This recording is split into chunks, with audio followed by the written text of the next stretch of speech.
નમસ્કાર, જય શ્રી કૃષ્ણ બધાને. અ ફંડામેન્ટલ એનાલિસિસ જે આપણે લાસ્ટ એપિસોડમાં વાત કરી કે ટેકનિકલ એનાલિસિસ, ફંડામેન્ટલ એનાલિસિસ બંનેનો ડિફરન્સ શું? હવે ફંડામેન્ટલ એનાલિસિસ ઉપર આપણે આવીએ અને ફંડામેન્ટલ એનાલિસિસના એવા પોઈન્ટ આપણે શીખીશું કે જે આપણે કોઈ પણ કંપનીનો ક્વિક રિવ્યુ લેવો હોય કે ફટાફટ જોઈ લઈએ કે કંપની શું કહેવા માંગે છે. વિધિન 5 મિનિટ એક કંપનીનો આપણે ઓવરવ્યૂ જોવો હોય તો કઈ રીતે જોઈ શકાય. ઘણી બધી વસ્તુ આપણને આવે છે, પણ આપણે એ વસ્તુ જોઈશું કે જેનાથી આપણને ફટાફટ એક આઈડિયા આવે. આપણે ફંડામેન્ટલ એનાલિસિસના ટોપ ઉપર નથી જવું, પણ આપણે શું જરૂર છે મિનિમાઇઝેશન કરીને એક ઓવરવ્યૂ શીખવા માટે આપણે પેલા એ જોઈશું. તો સ્ટેપ બાય સ્ટેપ આપણે ચાલુ કરીશું. ઘણી બધી આમાં છે, પણ એમાં પણ શોર્ટલિસ્ટ કરીને આપણે સ્ટાર્ટિંગમાં કરીએ. ચાલો હવે કોઈ પણ સ્ટોક આપણે ખોલીએ, જે આપણે હીરો મોટોનો આપણે સ્ટોક હતો એની અંદર જ આપણે જોઈએ તો માર્કેટ કેપ. તો પેલા માર્કેટ કેપ શું છે? તો માર્કેટ કેપ એ બતાવે છે કે કંપનીની વેલ્યુએશન શું છે. એમાં એની જે calculation, book value, current price, એના બધા ઉપરથી નક્કી કરીને આપણે એ ભૂલી જાઓ કે કેનાથી એ માર્કેટ કેપ બને છે, કયા કેલ્ક્યુલેશનથી બને છે. એનું બેકગ્રાઉન્ડનું જે કેલ્ક્યુલેશન છે એ અત્યારે આપણે કોઈ પ્રકારની જાણવાની જરૂર નથી. એનો યુઝ શું છે એ જ આપણે જાણીશું. તો માર્કેટ કેપ સિમ્પલ વસ્તુ છે કે કોઈ કંપની કેટલા કરોડની છે એ આપણે જાણીશું. તો આ કંપની છે 1,01,799 કરોડની. વાર્તા પૂરી થઈ ગઈ. હવે એ રીતે અલગ અલગ કંપનીને ભાવ હશે. કોઈ 1,000 કરોડની હશે, કોઈ 5,000 કરોડની હશે, કોઈ 2 લાખ કરોડની હશે, કોઈ 5 લાખ કરોડની હશે, કોઈ 100 કરોડની હશે. તો એ વાત થઈ ગઈ. ચાલો હવે એને મૂકો સાઈડમાં. હવે આવીએ સ્ટોક પીઈ. આ એક મહત્વની વસ્તુ છે. કોઈ પણ સ્ટોકને જાણવા માટે એક અગત્યનો ટોપિક, અને જે આપણે આપણા ક્વિક રિવ્યુની અંદર એપ્લાય કરીશું તે છે સ્ટોક પીઈ.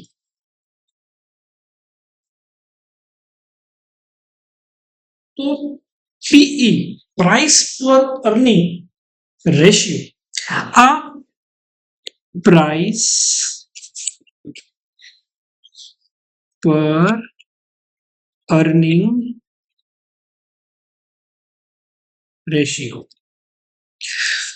હવે પી શું બતાવે છે? કોઈ પણ સ્ટોકનું પી બતાવે છે કે એની વેલ્યુએશન શું છે, કે સ્ટોક સસ્તો છે, સ્ટોક મોંઘો છે. જનરલી એમ કહેવામાં આવે છે કે જે સ્ટોકનું પીઈ નીચે એમ એ સ્ટોક સસ્તો. એક આ જનરલ માર્કેટમાં કહેવત છે. હવે સ્ટોક પીઈ નું કેલ્ક્યુલેશન કઈ રીતે થાય છે?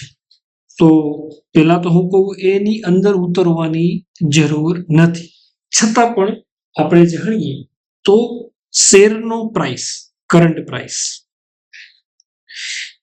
એને ડિવાઈડ કરી નાખવાનું ઈપીએસ, અર્નિંગ પર શેર.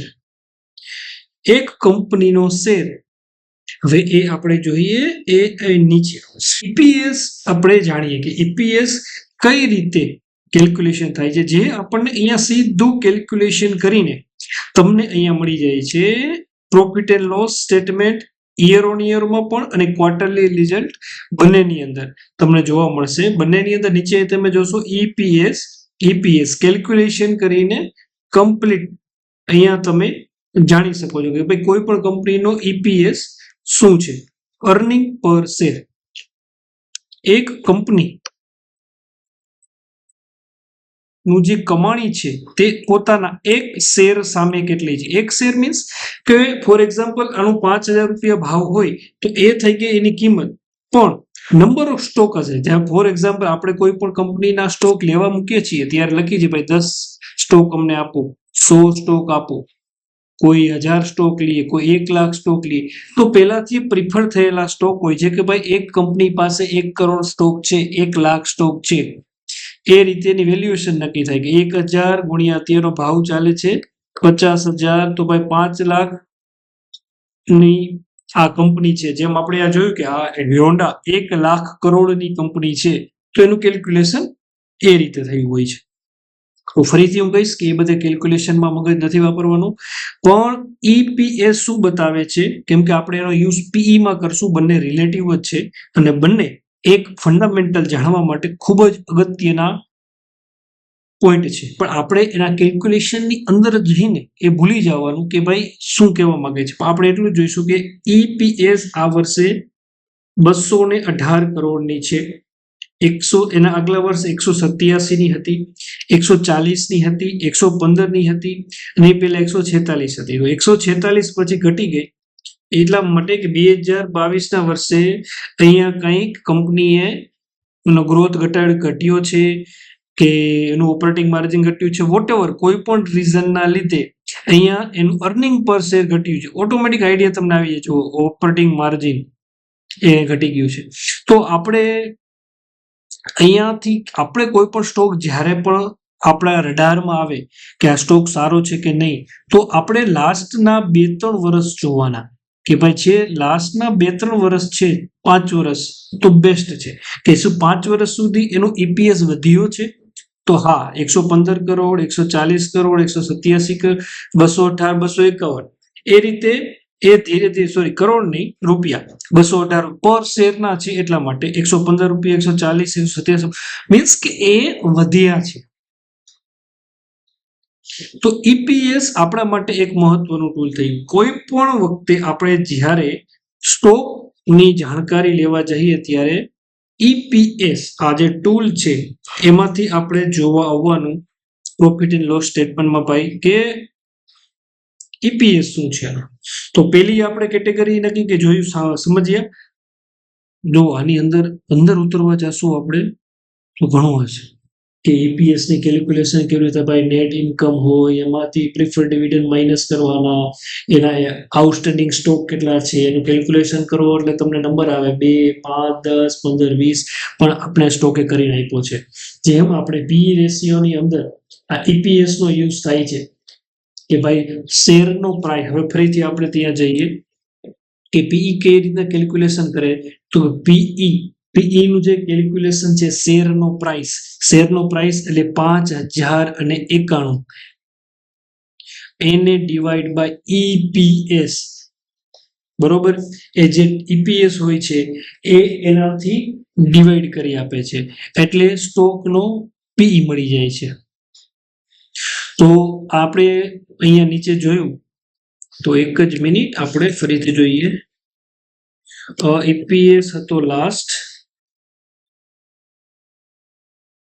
અરાઉન્ડ 220, તો તમે જોશો 5091, 220, તો 220 ને આજુબાજુ તમે કરશો એટલે તમને એપ્રોક્સિમેટ 20 નો પી મળશે તમને.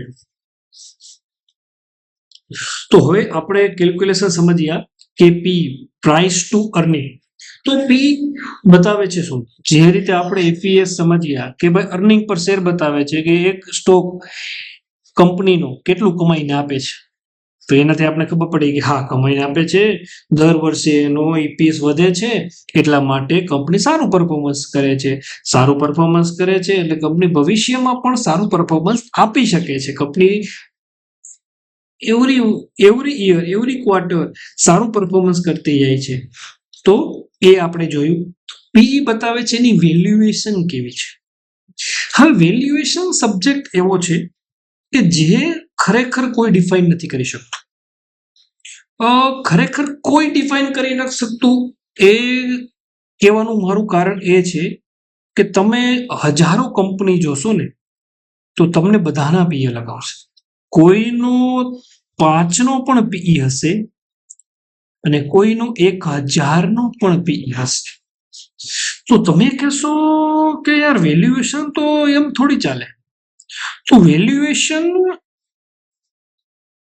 એક રીતે એક ઇન્વેસ્ટર પોતાના અંદરથી સમજીને આપે છે.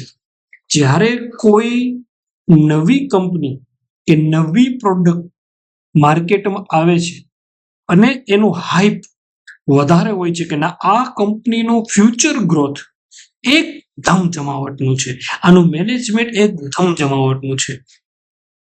તો એનો પીઈ એ સમયે બહુ ઊંચો હોય છે. ફોર એક્ઝામ્પલ આપણે લઈએ તો હાલની અંદર ઇન્ડિયાની અંદર તમે જોશો તો મેન્યુફેક્ચરિંગ ઇલેક્ટ્રોનિક મેન્યુફેક્ચરનો ક્રેઝ બહુ વધ્યો છેલ્લા 5 વર્ષમાં. એનું બેસ્ટ એક્ઝામ્પલ હું આપું ડિક્સોન. આ કંપની એ છે કે જે બધાનું એસેમ્બલ કરે છે.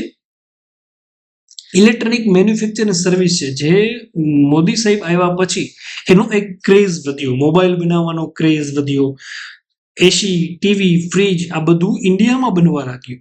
ત્યારે કોઈ બનાવતું ન હતું, ત્યારે એનો હાઈપ એક હતો કે ભાઈ, એટલે તમે જોશો તો એ સ્ટોકનો પીઈ ઊંચો હશે, કેમ કે માર્કેટ એવું સમજે છે કે આની અંદર ગ્રોથનું પોટેન્શિયલ વધારે છે. આજે હજી ચાલુ જ થયું છે, કોમ્પિટિશન માર્કેટમાં હજી ઓછી છે, 2-4 કંપનીઓ છે અને વિશાળ માર્કેટ છે. તો જ્યારે એ વિશાળ માર્કેટ હોય અને કંપની હોય, ગવર્મેન્ટનો સપોર્ટ હોય, ત્યારે ઓલ ઓવર ગ્રોથ પોટેન્શિયલને ધ્યાનમાં રાખીને તેનો પી હાઈ જાય છે અને પછી ધીમે ધીમે એ માર્કેટ અનુસાર એ ઘટવા અને વધવા લાગે છે. તો પીઈ હંમેશા ક્યારેય પણ એ રીતે નહીં સમજવાનો કે 5 નો પીઈ છે તો બહુ સસ્તી કંપની છે અને 500 નું પીઈ છે. 500 નું પીઈ પણ હોઈ શકે, બતાવું તમને. એક મસ્ત કંપની તમે જો રોજ ઉપયોગમાં લ્યો છો, ઇટરનલ ઝોમાટો, 3 લાખ કરોડની કંપની, પીઈ 1015. કોઈને પૂછો ને તો એમ કહેશે, અરે બાપ રે, 1015 નો પી. મગજમાં નામે છે ગ્રોથ પોટેન્શિયલ, કેમ કે એનું ગ્રોથનું પોટેન્શિયલ એવડું મોટું છે કે જે આપણે નાના રિટેલર વિચારી નથી શકતા અને આપવા તૈયાર છે. હા, ઘણી વખત એ ઓવર વેલ્યુએશનમાં પણ ગણાય છે, પણ મારું કહેવાનો મતલબ એ છે કે પીઈ કોઈ એવું એક પેરામીટર નથી કે જે તમે પીઈ જોઈને કહી શકો કે આ સ્ટોક સસ્તો છે તો હું લઈ લઉં, આને ડબલ થઈ જશે, 10 ગણા થઈ જશે, 20 ગણા થઈ જશે. કેમ કે ઇટરનલનો તો પીઈ 1015 નો છે, હીરો મોટોકોમનો 20 નો પીઈ છે, તો હીરો મોટોકોમ 1015 પીઈ પહોંચી જાય, કેટલા ગણો થઈ જાય? પણ એ પોસિબલ નથી. પીઈ નું કમ્પેરિઝન ઓલવેઝ એની કોમ્પિટિટર કંપની સાથે કરવામાં આવે છે. કોમ્પિટિટર કંપની સાથે કરવામાં આવે ત્યારે ખબર પડે. જુઓ તમે અહીંયા સ્વિગીમાં પીઈ નથી, અર્નિંગ જ નથી, માઇનસ, તો એનો પીઈ જ ના હોય. એફએસએન ઈ કોમર્સ, એનો પીઈ 824, કેમ કે હજી ઇન્ડિયામાં આવી કંપનીઓ જ નથી. ઇન્ડિયાની અંદર બહુ લિમિટેડ ઓનલાઈન વાળી કંપનીઓ છે જે આ પ્રકારની સેવા આપે છે, એ કમ્પેરિઝન પણ પૂરી રીતે નથી થઈ શકતી અને જે મોસ્ટ ઓફલી છે એ બધા પ્રોફિટેબલ પણ નથી. કાર ટ્રેડ ટેક છે તે ટેકનોલોજી વાળી કંપની છે, એનો બીએ છે, પણ એ સેમ જગ્યાએ નથી. આપણે કરી શકીએ ઇટરનલ અને સ્વિગીની કમ્પેરિઝન. આ નાયકા છે, એફએસએલ ઈ કોમર્સ, એ જે ગ્રોથ એનો ચાલુ થયો છે અને બધાને એમ છે કે હજી એ આગળ વધશે. એટલે અને જે જૂની કંપનીઓ છે, ફોર એક્ઝામ્પલ આપણે એ પણ જોઈએ તો આપણે રોજમરોજની જિંદગીમાં યુઝ કરતા હોય એવું લઈએ તો છે નેસ્લે, એફએમસીજી કંપની. તો એનો પીઈ એની કંપનીના મુજબ હોય છે. તો તમે જોશો તો અરાઉન્ડ જે હોય Britannia, Bikaji food, mister Bector, Gopal snacks, તો એ બધાનો પીઈ એની અરાઉન્ડ હોય છે. તો એ તમે જોશો તો કે 70 થી 100 ની વચ્ચે એ બધાના પીઈ હોય છે. તો જ્યારે તમે એફએમસીજી કંપનીનું સર્વે તમે કરવા જાઓ ત્યારે તમારે એફએમસીજી કંપનીના પીઈ સાથે કમ્પેરિઝન કરવાનું. કોઈ કંપની સસ્તી પણ મળતી હશે તો પીઈ સસ્તો હોય તો એમાં પછી તમારે એ પેલું પેરામીટર તમને મળ્યું કે ભાઈ કંપની સસ્તી છે, પછી એની અંદર તમારે ઉતરવાનું કે શું કંપની ખરેખર કામ કરે છે, અંદર શું બિઝનેસ છે, એમાં ગ્રોથ પોટેન્શિયલ છે કે નહીં. જો એનું ગ્રોથ પોટેન્શિયલ નહીં હોય તો એ 10ના પીએ જ ઉભો રહી જશે. એ એવો બિઝનેસ છે નહીં કે એનું ગ્રોથ એટલું બધું ભવિષ્યમાં આગળ જઈ શકે છે. એટલા માટે પીઈ ને સમજીએ આપણે. તો લાસ્ટમાં હું તમને એ કહેવા માંગીશ કે પીઈ એ વેલ્યુએશન બતાવે છે અને પીઈ ના મદદથી પણ જ્યારે પણ તમે પીઈ ને ધ્યાનમાં રાખો ત્યારે મગજમાં એવું નહીં રાખવાનું કે આ કંપની બહુ સસ્તી છે અને એનો ગ્રોથ છે જ, પણ એ એક અલગ પ્રકારનું વ્યૂહાત્મક માર્કેટનો એક સર્વે બતાવે છે. તો એક સાદી ભાષામાં આપણે સમજીએ સ્ટોકનો પી, અને સાથે સાથે આપણે સમજીએ બીજું EPS અર્નિંગ પર શેર. તો એ પણ આપણે સમજીએ કોઈ પણ સ્ટોક જ્યારે તમે તમારા રડારમાં આવે છે, તમે પેલા પીઈ જોયું, પીઈ પછી તમે એનું EPS જોવો કે શું કંપની એવરી યર્સ આગળ વધે છે કે નથી વધતી. તો ઘણી વખત એવું પણ બને કે વચ્ચે એકાદી વર્ષ ખરાબ આવે, ઘણી વખત એવું બને કે ભાઈ એકાદી ક્વાર્ટર ખરાબ આવે. આ ક્વાર્ટરલી રિઝલ્ટ છે તો ક્વાર્ટરમાં એક બે વચ્ચે ક્વાર્ટર ઓન ક્વાર્ટર જ કમ્પેરિઝન થતું હોય છે. દરેક ક્વાર્ટરે કંપની આગળ વધે જરૂરી નથી. એટલા માટે હું હંમેશા પ્રાધાન્ય આપું છું કે યર ઓન યર કંપની જોવામાં આવે. ઘણી વખત કંપની ક્વાર્ટર ઓન ક્વાર્ટર પણ સારું પરફોર્મન્સ આપે છે, પણ એ જજ કરવું અઘરું છે કે દરેક 3-4 મહિને કંપની ગ્રોથ કરી જ લઈએ એવું જરૂરી નથી. તો આપણે એ જ આમાંથી આપણે જાણીશું કે યર ઓન યર જો કંપની આગળ વધતી હોય, ભાઈ ઓમ જોવા જઈએ આપણે, ભાઈ 2020ની અંદર 10નું EPS હતો એ હવે 17નો થઈ ગયો છે, 20નો થઈ ગયો છે, ડબલ થઈ ગયો છે. તો ભાઈ 2018 થી 2024માં કંપની ડબલ થઈ જવી જોઈએ, એની વેલ્યુએશન ડબલ થઈ જવી જોઈએ. ના થઈ હોય તો આપણે વિચારીએ કે હજી કંપની અંડર વેલ્યુએશન છે, વધવાના ચાન્સીસ એના છે.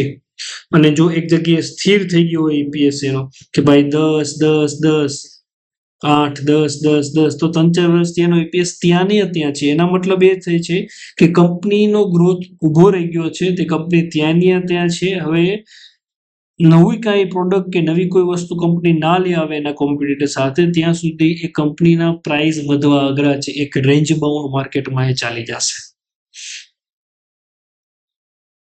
ઓકે, ચાલો હવે નેક્સ્ટ ની અંદર આપણે બીજા બે ત્રણ સમજશું. આની અંદર આપણે બે જ વસ્તુ સમજીએ છીએ, એક સ્ટોકનો પી અને બીજું EPS. આ બંને કનેક્ટેડ હતા એટલા માટે આપણે બંને લઈ લીધા. કન્ટિન્યુ કરીશું આગળ નેક્સ્ટ ટોપિકની અંદર, નેક્સ્ટ એપિસોડની અંદર બીજા જે પેરામીટર છે એને સમજવાની પ્રયત્ન કરીશું. ચાલો ત્યાં સુધી તમે અલગ અલગ કંપની, કોમ્પિટિટિવ કંપની સર્ચ કરો, એને જોવો, એનો પીઈ જોવો, એનું EPS જોવો, બીજું કાંઈ ના જોવું. એ જોઈને તમે જોવો કે શું છે, કઈ રીતે પીઈ કામ કરે છે. હવે કેમ કે તમારો પીઈ જોવાનો નજરિયો બદલાઈ ગયો છે. પીઈ ખાલી નંબર નથી, પીઈ એક કંપનીનું પોટેન્શિયલ બતાવે છે. ચાલો આગળ મળીએ. જય શ્રી કૃષ્ણ.